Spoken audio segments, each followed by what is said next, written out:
Hello students, आज करेंगे अपने कॉमर्स में एक chapter.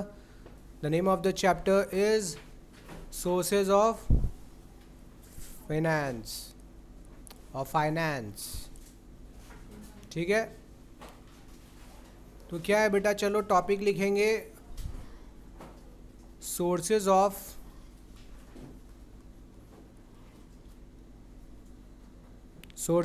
Finance.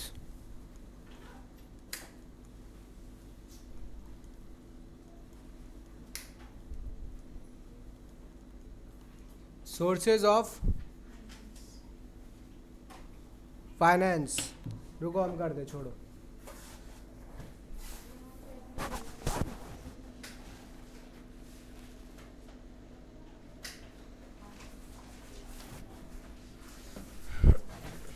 Chapter is sources of finance.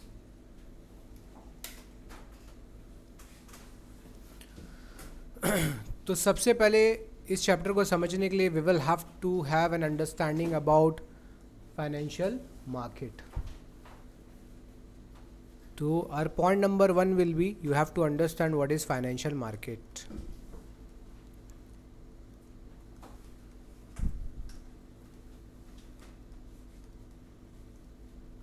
So right it down.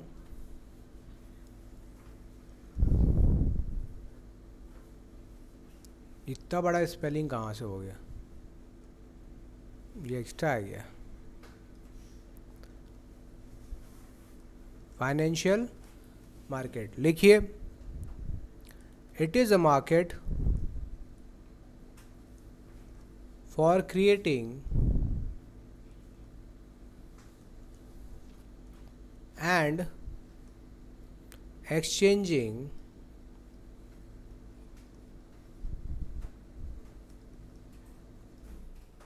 financial assets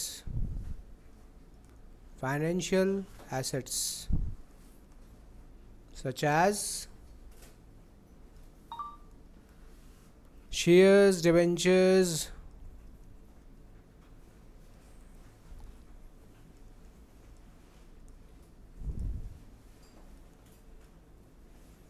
treasury bill,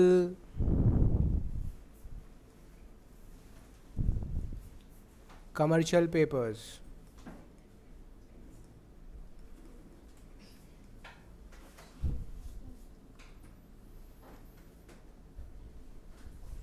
ठीक है, फाइनेंशियल मार्केट करता क्या है? सेविंग्स और इन्वेस्टमेंट के बीच में एक लिंक क्रिएट करता है। किसके बीच में? सेविंग्स एंड इन्वेस्टमेंट के बीच में। कैसे? देखिए, suppose this is financial market. अब यहाँ पे कुछ लोग हैं जिनके पास एक्सेस फंड है।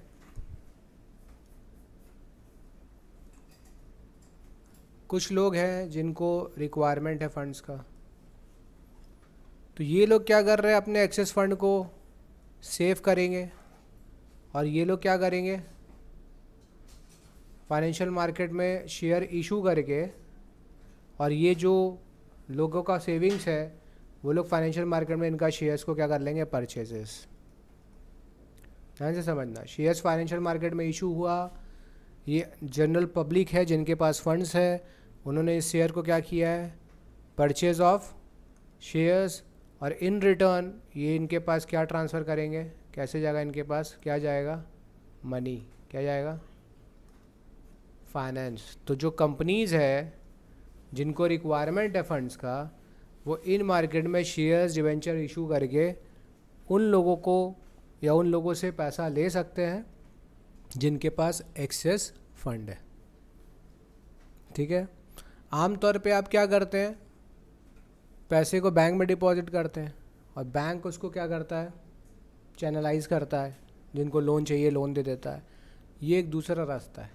फाइनेंशियल मार्केट के थ्रू भी फंड्स को यूज़ और अरेंज किया जा सकता है।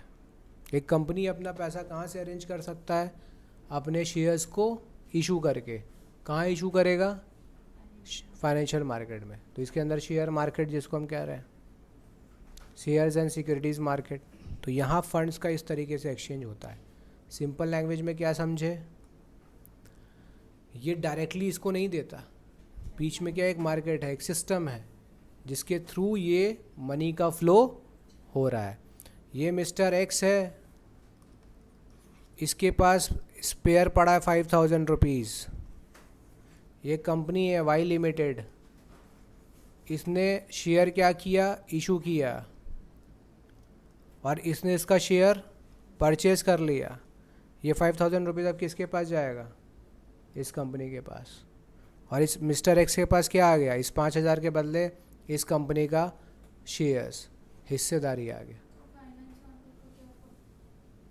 प्रॉफिट क्यों होगा, ये कंट्रोल करेगा कि नहीं करेगा, कोई भी ले लेगा, कोई भी जाके लेगा, उसका एक मीडियम है ना, सेबी है, रेगुलेशंस है, ऐसे ही थोड़ी ले लेंगे कि बीच में ब्रोकर्स है उसके थ्रू आपको एक्सचेंज करना पड़ेगा। तो वहाँ ये रोल है फाइनेंशियल मार्केट का। सब यहाँ आकर मिल जा रहे हैं, मुझे खरीदना है कहाँ हूँ, इस मार्केट में आऊँ, मुझे शेयर्स बेचना है जिसको कहाँ जाएगा, इस मार्केट में आएगा।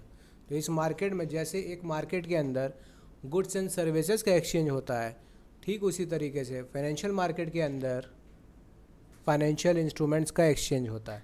Shares, debentures, commercial paper, treasury bill, ये सारा एक्सचेंज होता है। Is it clear? तो अब ये जो फाइनेंशियल मार्केट है इसको हम दो तरीके से डिवाइड कर सकते हैं। एक में लिखेंगे कैपिटल मार्केट और दूसरा होता है इसमें मनी मार्केट। क्या होता है? तो कैपिटल मार्केट के अंदर जनरली कैपिटल रेंज होता है लॉन्ग टर्म कैपिटल,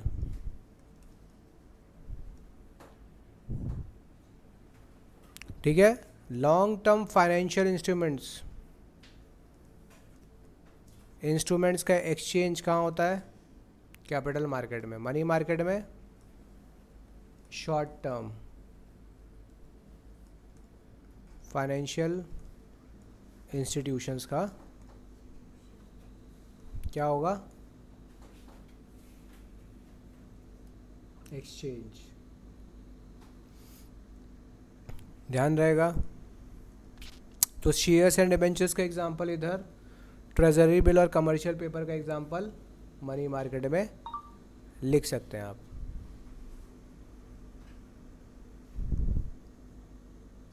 लिखा? अब अपने डिस्कस करने वाले हैं क्या? कैपिटल मार्केट क्या होता है। तो अभी हमने सीख लिया कि कैपिटल मार्केट वो मार्केट है जहाँ पर लॉन्ग टर्म फंड्स प्रोवाइड किया जाता है, लॉन्ग टर्म फाइनेंशियल इंस्ट्रूमेंट का इशू होता है और उसको लोग खरीदते हैं। कैसा?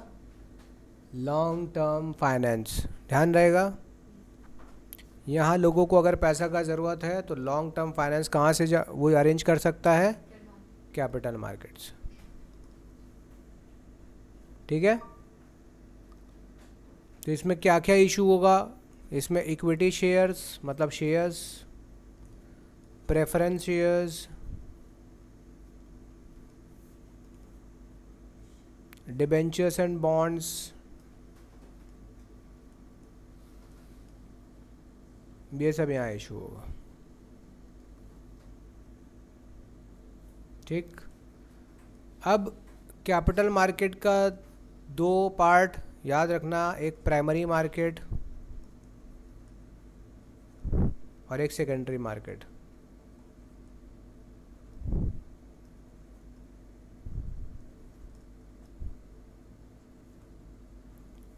कैपिटल मार्केट भी दो तरीके का, एक प्राइमरी मार्केट और एक, प्राइमरी मार्केट में लिख लिया न्यू मार्केट है, न्यू इशू मार्केट, इसको कहते हैं न्यू इशू। और सेकेंडरी मार्केट का एग्जाम्पल बोलता है स्टॉक एक्सचेंजेस।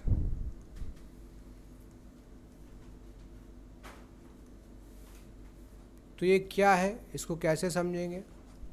सपोज करो कि कोई कंपनी को पहली बार अपना शेयर मार्केट में लॉन्च करना है, इशू करना है, फर्स्ट टाइम। तो नाम क्या रखा है? देखो, याद रखना है फर्स्ट टाइम। अगर कोई भी कंपनी पहली बार अपना शेयर्स डिबेंचर्स इशू कर रहा है तो वो किस मार्केट में इशू करेगा? प्राइमरी मार्केट में। तो new issue of shares and debentures takes place in primary market. और एक बार परचेज हो जाने के बाद, सिक्योरिटी सेल हो जाने के बाद, वापस से जो परचेज सेल अब हो रहा है उस सिक्योरिटी का, वो कौन से मार्केट में होता है? तो स्टॉक एक्सचेंज में क्या होता है, ये जितना भी शेयर का परचेज एंड सेल हो रहा है ना, ये सब कौन से मार्केट में होता है?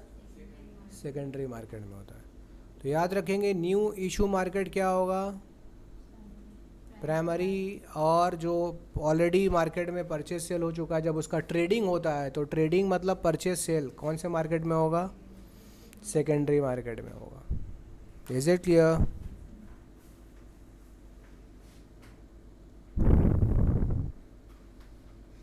तो हमारे पास यहाँ फंड्स है और एजेंसीज है। इस कैपिटल मार्केट के अंदर क्या क्या है? फंड्स हैं, लोग हैं जिनको पैसा चाहिए, एजेंसीज है जो फ्लो ऑफ मनी और फंड्स को इनिशिएट करेगा, कंट्रोल करेगा। ठीक है?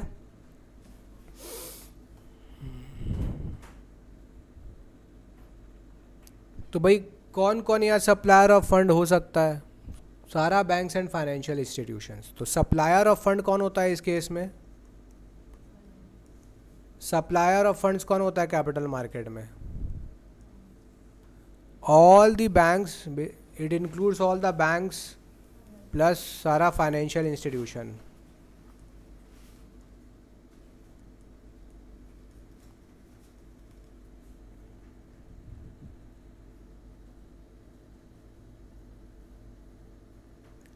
प्लस इन्वेस्टिंग पब्लिक,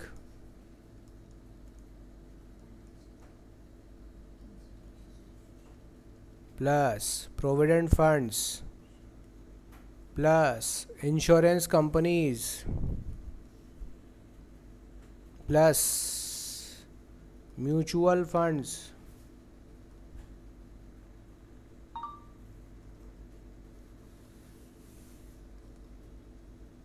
समझ रहे हैं? इतने सारे लोग हैं, और भी लोग हैं जो क्या करते हैं, मार्केट में पैसा सप्लाई करते हैं। फंड्स को क्या करते हैं? सप्लाई करना। फंड्स को सप्लाई कर रहे हैं माने दे रहे हैं, पैसा देने के लिए रेडी रहते हैं ये लोग।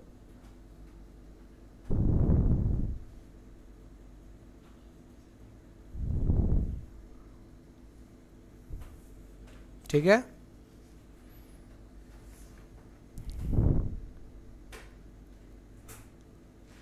अब यूजर्स ऑफ फंड लिखिए कि यूज कौन कौन करेगा फंड। लिखिए यूजर्स ऑफ फंड।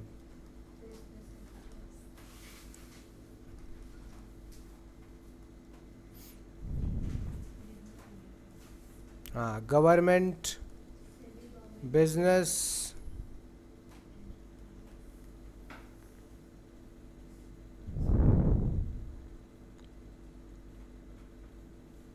जिन लोगों को पैसा का ज़रूरत है, ठीक, वो सब यूज़र्स है फंड का।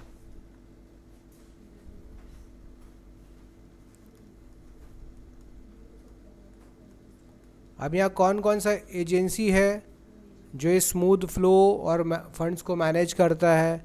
तो उसमें सबसे पहले लिखेंगे स्टॉक ब्रोकर्स। हाँ वही, share brokers,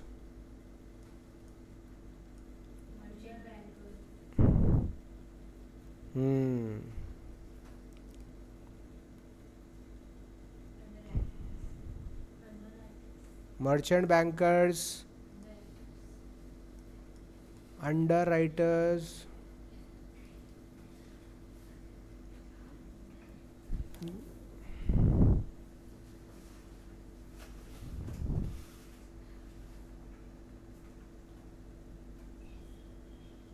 so what they do, agencies assists, helps, किसको किसको हेल्प करता है? सप्लायर एंड यूजर्स को। तो सप्लायर एंड यूजर्स के बीच में लिंक कौन क्रिएट कर रहा है?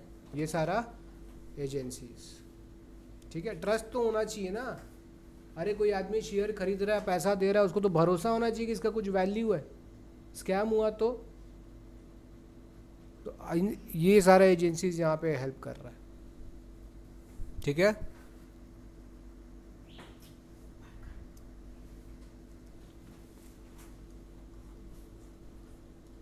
हो गया, आगे बढ़े। तो बेटा नेक्स्ट टॉपिक करने वाले हैं, लिखिए features of capital market. Features of capital, क्या लगता है आपको, क्या है फीचर? बताओ बताओ बताओ। पहला फ्लो ऑफ, सही बात है। फ्लो ऑफ कैपिटल का मतलब क्या हुआ? अभी हमने डायग्राम में सीखा कि जिनके पास एक्सेस फंड है वो फंड उन कंपनीज पे जा सकता है जिनको पैसे का, फाइनेंस का रिक्वायरमेंट है। तो ये फ्लो ऑफ फंड बता रहा है कि जिनके पास रिक्वायर्ड है, जिनके पास ज़रूरत है, उन तक पहुंचेगा। किसके थ्रू? जिनके पास एक्सेस कैपेसिटी में फंड्स है। ठीक है,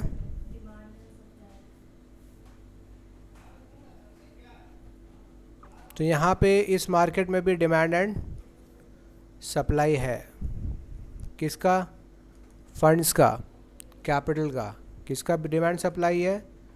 फंड्स एंड कैपिटल का। बीच में फाइनेंशियल इंटरमीडियरीज है ना,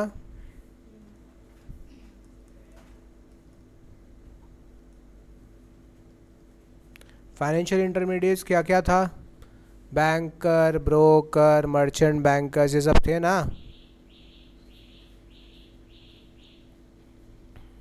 फाइनेंशियल इंटरमीडिएट्स कौन कौन है? बैंक्स है, मर्चेंट बैंक है, ब्रोकर्स है, ये सब भी तो है। इन लोगों के बीच में, बोरोवर्स एंड सप्लायर्स के बीच में, ये फाइनेंशियल इंटरमीडियरीज भी काम करता है। फिर फाइनेंशियल इंस्ट्रूमेंट है भाई, कैसे मिल रहा है? कैश सीधा हाथ में नहीं पकड़ाया गया ना। फाइनेंशियल इंस्ट्रूमेंट्स में क्या क्या आया? शेयर्स आया ना, शेयर्स, बॉन्ड्स, डिबेंचर्स, शेयर्स भी होता है, इक्विटी और प्रेफरेंस, ये सब कुछ यहाँ आएगा। Commercial certificates, treasury bills, all these are instruments जो इशू करके पैसा लिया जाता है। ऐसे ही बोल करके वर्बली पैसा नहीं मिलता है, आपको एक फाइनेंशियल इंस्ट्रूमेंट इशू करना पड़ेगा जो सामने वाले को ये गारंटी करता है कि ये चीज़ के बदले उसने पैसा दिया है, और इन फ्यूचर इस चीज़ को वापस करके दे कैन, मतलब या तो सेल करके या कंपनी को वापस करके they will get back their money. ठीक है, और सिंपल सी बात है, अगर किसी ने इन्वेस्ट किया है तो उनका मोटिव क्या होता है बेटा? Return. Return can be in the form of interest, return can be in the form of profit also. समझ रहे हैं? नेक्स्ट क्या है? लिक्विडिटी। लिक्विडिटी इज कितना जल्दी आप अपने फंड्स को वापस ले सकते हो, पा सकते हो। कैपिटल मार्केट में हाई लिक्विडिटी होता है। अगर आप सिक्योरिटीज़ में लेते हो ना, वो कभी भी आप उसको सेल कर सकते हो। जब भी कैश चाहिए आप उसको बेच सकते हो। आपने किसी कंपनी में शेयर्स खरीदा, आपको आज पैसे का ज़रूरत हुआ, तो जब ट्रेडिंग एक्टिविटी हो रहा है ना, शेयर मार्केट जब खुलता है, स्टॉक एक्सचेंज, आप अपना बेच दो, ले लो पैसा, आज ले लो। आप आज बेचे हो, 1 मिनट बाद, मतलब खरीदे हो, 1 मिनट बाद बेच लो। जो डेली ट्रेडिंग कर रहे हैं, क्या कर रहे हैं? ये तो कर रहे हैं, खरीद रहे हैं, बेच रहे हैं, खरीद रहे हैं, बेच रहे हैं। जैसे मार्केट में थोड़ा प्राइस ऊपर होता है वो बेच देते हैं। 1 लाख का आपने खरीदा, 1000 रुपया भी अगर इंक्रीमेंट हो रहा है तो आपको नुकसान है? तो आप आराम से 1000 के प्रॉफिट में बेच दो, 1 लाख 1000 आपके पास आया। ब्रोकरेज चार्ज कटता है, और डिटेल्स में जाएंगे तो बताएंगे कभी कि कैसे परचेज, सेल एंड ट्रेडिंग होता है। आप भी घर बैठ के कर सकते हो। इसका स्टडी होगा, कर सकते हैं आप। यहाँ किस में लेन देन हो रहा है?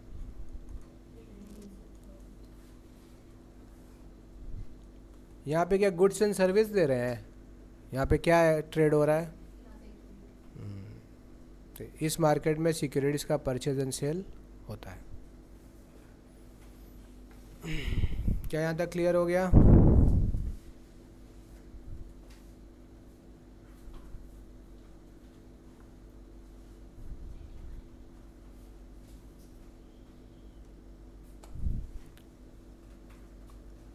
नेक्स्ट करें टॉपिक। तो नेक्स्ट टॉपिक क्या होने वाला है अपना? चलो फंक्शंस करेंगे। लिखिए फंक्शंस। कैपिटल मार्केट का फंक्शन क्या है? हाँ, तो लिखेंगे promotion of savings, thrift savings. अब क्योंकि आप शेयर और स्टॉक मार्केट में, सिक्योरिटीज़ में पैसा इन्वेस्ट कर सकते हैं और उसके ऊपर अच्छा रिटर्न कमा सकते हैं, तो लोग सेविंग करके क्या करते हैं बेटा, उसको अब इन्वेस्ट करते हैं। इन्वेस्ट करके जो आपको रिटर्न मिलता है वो तो ही, प्लस आपका वैल्यू भी, वेल्थ भी ग्रोथ होता है। ठीक है, वेल्थ का भी ग्रोथ हो रहा है। कैसे, इसको समझो। आपने कंपनी में 1 लाख रुपया लगाया, उस कंपनी का इस पर्टिकुलर ईयर में प्रॉफिट हुआ, तो कंपनी उस प्रॉफिट में से आपका जो हिस्सा बनता है as per your proportion 1 lakh के ऊपर आपको डिविडेंड देगा। क्या देगा? क्या देगा बेटा? डिविडेंड मिलेगा। लेकिन आपने उस अपने शेयर्स को बेचा नहीं है, उस शेयर्स को 10 साल तक आपने पास रखे, तो अब उस शेयर्स का भी वैल्यू इंक्रीज हो रहा है। जैसे जैसे कंपनी का ग्रोथ होगा, आपको डिविडेंड जैसे मिल रहा था मिला, लेकिन 10 साल 15 साल 20 साल के बाद आपका शेयर का 1 लाख का वैल्यू 10 लाख हो गया। तो यहाँ पे आपका वेल्थ का भी ग्रोथ, वेल्थ क्रिएशन हो रहा है, रिटर्न भी मिल रहा है, वेल्थ भी क्रिएट हो रहा है। तो it is a good option कि पैसा सेव करो और मार्केट में, सिक्योरिटीज़ में इन्वेस्ट करो। But it can be, this markets are very volatile, है ना, अप एंड डाउन बहुत जल्दी हो जाता है। बट स्टिल लॉन्ग रन में अगर आप इन्वेस्ट करते हैं कि 5 साल 10 साल के लिए मिनिमम, तो आपको बेनिफिट देखने बिल्कुल मिलेगा। अगर आप अच्छा कंपनी में पैसा इन्वेस्ट कर रहे हो तो आपका वेल्थ मैक्सिमाइज भी होगा। फिर क्या है बेटा? इन्वेस्टमेंट।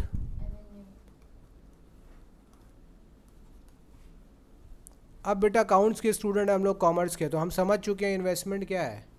इन्वेस्टमेंट करते हैं तो एसेट्स में इन्वेस्ट करते हैं। कोई भी चीज़ जो फ्यूचर में मेरे को रिटर्न दे रहा है वहाँ पैसा लगाते हैं, तो उसको हम इन्वेस्टमेंट कहते हैं। आप अगर एक ब्रांडेड वॉलेट, पर्स या ड्रेस खरीद रहे हैं बेटा, वो इन्वेस्टमेंट नहीं है, वो एक्सपेंडिचर है आपका, क्योंकि उस क्लोथ से आपको कुछ खास रिटर्न मिलने वाला और कहीं ना कहीं वो डेप्रिसिएट होगा। तो व्हेन यू इन्वेस्ट और buy goods which will depreciate in future, एक लॉस ऑफ वैल्यू है। इन्वेस्टमेंट इज़ जहाँ आपका वैल्यू इंक्रीमेंट हो और वहाँ से आपको कुछ रिटर्न मिले। बात समझ में आया? आप अगर एक ज़मीन खरीद रहे हैं, फिर आप बाइंग लैंड, तो लैंड एक एप्रिसिएटिंग एसेट है ना। मोस्ट ऑफ द केसेस में ज़मीन का वैल्यू बढ़ता है। आप एक अच्छे एरिया में फ्लैट खरीद रहे हैं, ठीक है, हाउस खरीद रहे हैं, तो उसका वैल्यू फ्यूचर में इंक्रीज होगा। तो ये इन्वेस्टमेंट्स है जो फ्यूचर में जाके इसका वेल्थ मैक्सिमाइजेशन में हेल्प करेगा, रिटर्न आपको अच्छा देगा। इसीलिए इन्वेस्टमेंट पे फोकस करना चाहिए। जो आपका डिज़ायर्स है ना, उसको थोड़ा कंट्रोल करना पड़ेगा कि ये महंगा चीज़ खरीद ले, ये ब्रांड खरीद ले, प्रॉब्लम है। 5 लाख का आप अगर एक बैग खरीद रहे हैं ब्रांड का, और वो 5 लाख रुपये आप इन्वेस्ट कर रहे हैं, वो बैग डेप्रिशिएट हो जाएगा, क्योंकि उसमें कुछ बड़ा वैल्यू, वो कोई सोना नहीं जड़ा हुआ है ना कि सोना का वैल्यू बढ़ेगा, तो ब्रांड अपना वैल्यू ले रहा है। तो branded items are expensive and they are not a good investment, है ना। जिनके पास बहुत है भाई, उनको प्रॉब्लम नहीं है। 100 करोड़ जो लेके रखा है वो 5 लाख रुपया उसके लिए 500 रुपया के ही बराबर है, क्या 5,000 के ही बराबर है, तो they can. What about you? तो उन्होंने इन्वेस्ट कर दिया है, इन्वेस्टमेंट से उनको रिटर्न आ रहा है, अब उस रिटर्न से वो लोग अपना लैविश लाइफ जी रहे हैं। एक मिडिल क्लास आदमी अगर इस पे इन्वेस्ट करने लगा, इस तरीके से एक्सपेंडिचर करने लगा, तो वो कभी कुछ बड़ा बिल्ड नहीं कर पाएगा, एसेट्स बिल्ड नहीं कर पाएगा। समझ रहे हो? तो बच्चों बेटा ये फाइनेंशियल नॉलेज बच्चों को होना ज़रूरी है, और अभी से होना ज़रूरी है। आप अभी 10, 11, 12 से इस चीज़ में अलर्ट हो जाओ। पैसा सेव करके instead of buying expensive goods you should focus on investing that money, और उसका रिटर्न जो आ रहा है ना, उससे यू कैन यूज़, इधर यू कैन री इन्वेस्ट और यू कैन यूज़। ये चीज़ ज़रूरी है। Next is liquidity. अभी आपने सीखा लिक्विडिटी का मतलब क्या सीखा था बेटा? कितना जल्दी अपने कैश में कन्वर्ट कर लेंगे अपने सिक्योरिटीज़ को, शेयर्स को, बड़े आराम से आप कर सकते हैं। अभी ख़रीद के अभी 1 मिनट में आप वापस कर सकते हैं। आप जब चाहो, जब पैसा का ज़रूरत है, आप उसको सेल कर सकते हो। तो हाई लिक्विडिटी है। इसके बाद अवेलेबिलिटी ऑफ कैपिटल। किसी भी कंपनी को पैसा चाहिए, किस मार्केट में जा सकता है बेटा? शेयर मार्केट में। वहाँ पे अपना शेयर सिक्योरिटीज इशू करके क्या कर सकता है? मनी अरेंज कर सकता। फिर है रेडी मार्केट। इसके लिए आपको कुछ करना है क्या? नहीं, बोरोवर्स को ऑलरेडी बना बनाया मिलता है मार्केट के। जाओ और पैसे ले लो, अपना शेयर्स, डिबेंचर, बॉन्ड्स इशू करो और पैसे ले लो। कुछ नया कुछ नहीं करना होगा उनको। ट्रांसफ़र ऑफ फंड होता है नया, अभी बताए पढ़े, तो ये सारा पॉइंट्स खुद ब खुद क्लियर हो जाएगा, because we have already discussed all this things. Transfer fund किससे किसकी तरफ होता है? जहाँ पे एक्सेस फंड्स है उससे कहाँ ज़रूरत ट्रांसफ़र होगा? जहाँ पे नीड है फंड्स का, है ना? तो those who require will get funds from those who have spare money, additional money, they can invest. Balance between demand and supply.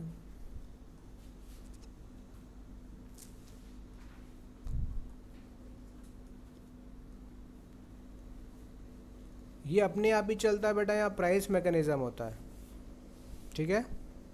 तो अपने आप डिमांड और सप्लाई के बीच में एक बैलेंस हो जाएगा। स्टेबिलिटी। बहुत ज़्यादा अप्स एंड डाउन्स को रोकने के लिए कौन आता है बीच में? एजेंसीज। वो लोग इंटरमीडियरीज जो है वो लोग हेल्प करता है इसमें, ठीक है?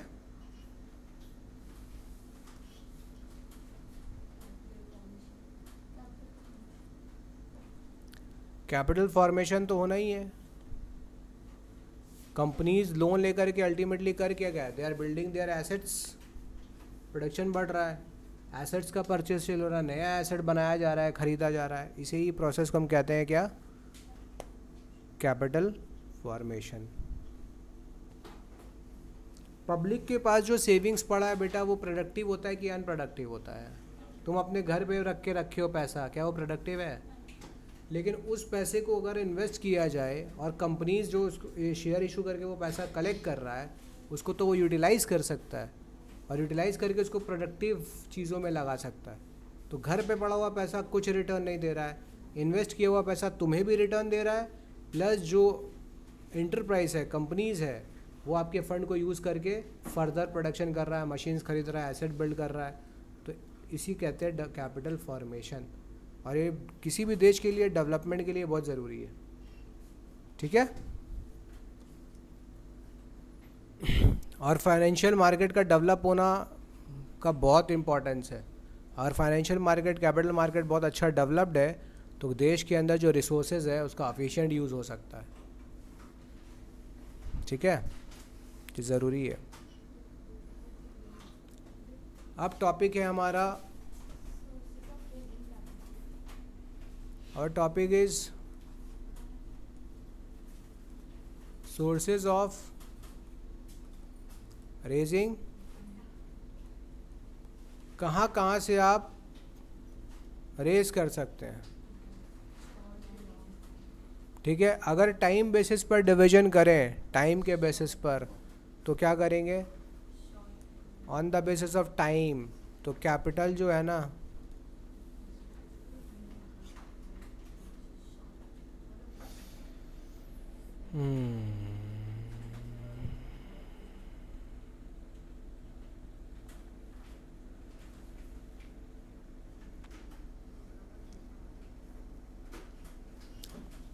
अगर टाइम का ध्यान रखें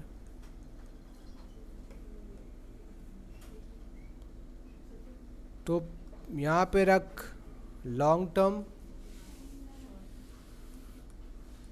और ये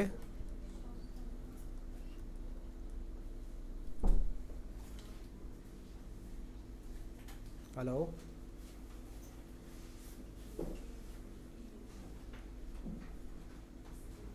कहाँ पर?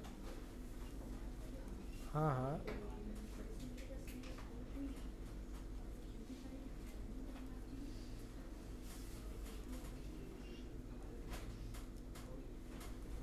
अच्छा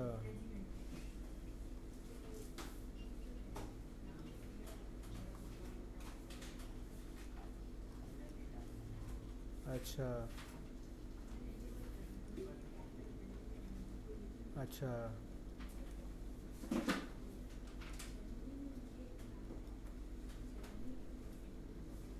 अच्छा, ठीक है, हम आपसे बात करता है।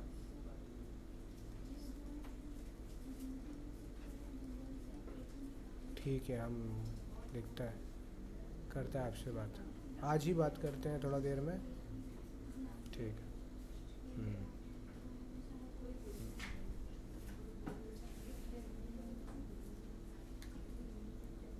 ये लास्ट वाला पॉइंट का ज़रूरत नहीं है।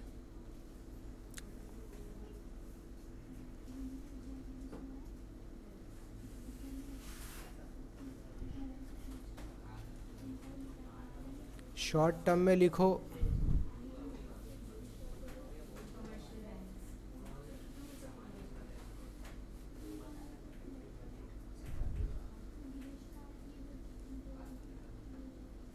तो कमर्शियल बैंक से बेटा हम लोग क्या ले सकते हैं? शॉर्ट टर्म लोन ले सकते हैं, ठीक है।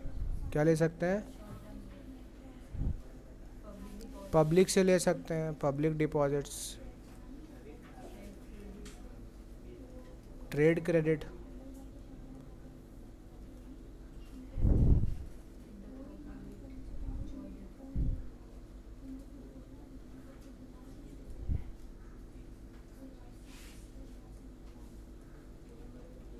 यहाँ पे बैंक्स वगैरह, ये जो फाइनेंशियल इंस्टीट्यूशन लिखा था ना बेटा यहाँ, वो बैंक्स वगैरह है, लिख लो।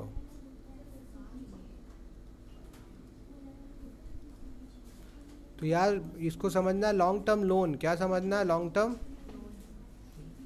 लोन यहाँ से ले लेंगे। तो ये एक डिवीजन हुआ ना टाइम के हिसाब से, कि लॉन्ग टर्म और शॉर्ट टर्म, दो तरीके से। अब बिजनेस फाइनेंस का और भी डिवीजन है, इसको हम लेंगे ओन्ड फंड और बोरोड फंड।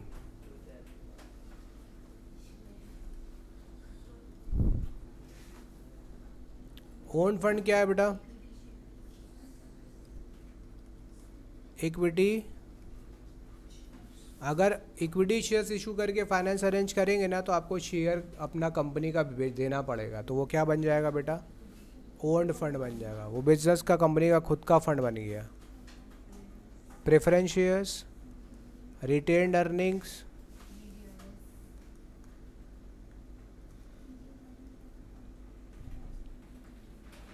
GDRs, ADR से क्या होता है अभी हम लोग सीखेंगे, एंड IDRs।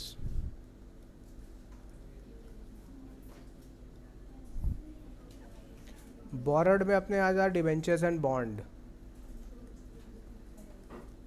ये जो कंपनी इससे खरीद रहा है, मतलब ये चीज़ से अरेंज कर रहा है पैसा, तो कंपनी अपना ओनरशिप ट्रांसफ़र नहीं कर रहा है, इसीलिए ओन फंड नहीं है। जिन्होंने डिबेंचर्स खरीदा है कंपनी का, वो कंपनी का ओनर नहीं है, एक तरीके से वो क्या है, लेंडर है, क्रेडिटर है, इसको बदले में इंटरेस्ट मिलेगा। क्या मिलेगा? फिर क्या है? Financial institutions. फिर क्या है? पब्लिक। तो ये सारा एक तरीके का लोन लिया जा रहा है। कमर्शियल बैंक से क्या लिया जा रहा है? ऑब्वियसली कमर्शियल बैंक से अपने लोन ले सकते हैं, बोरोड फंड यहाँ से ले सकते हैं।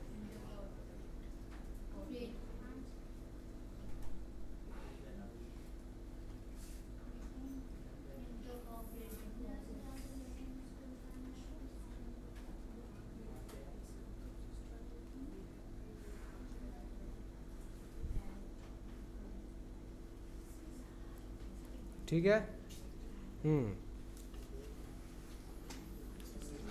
अब एक एक करके हमें ये समझना पड़ेगा सारा कि ये सब क्या है। तो क्या इसको हम लोग आज ही ख़त्म करें कि नेक्स्ट क्लास में लेके जाए? तो ये सारे टॉपिक को हम लोग नेक्स्ट क्लास में कवर कर लेंगे। आज के लिए बेटा इतना ही। ये सारा चीज़ हमें डिस्कस करना है, तो मिल लेते हैं अपने नेक्स्ट क्लास में। तब तक के लिए बाय। अपने चैनल को सब्सक्राइब कीजिए, अपने फ्रेंड्स के साथ शेयर कीजिए। ठीक है, मिलेंगे नेक्स्ट वीडियो में, लेक्चर नंबर 2 जो इसके ऊपर होगा। चलो बाय बाय।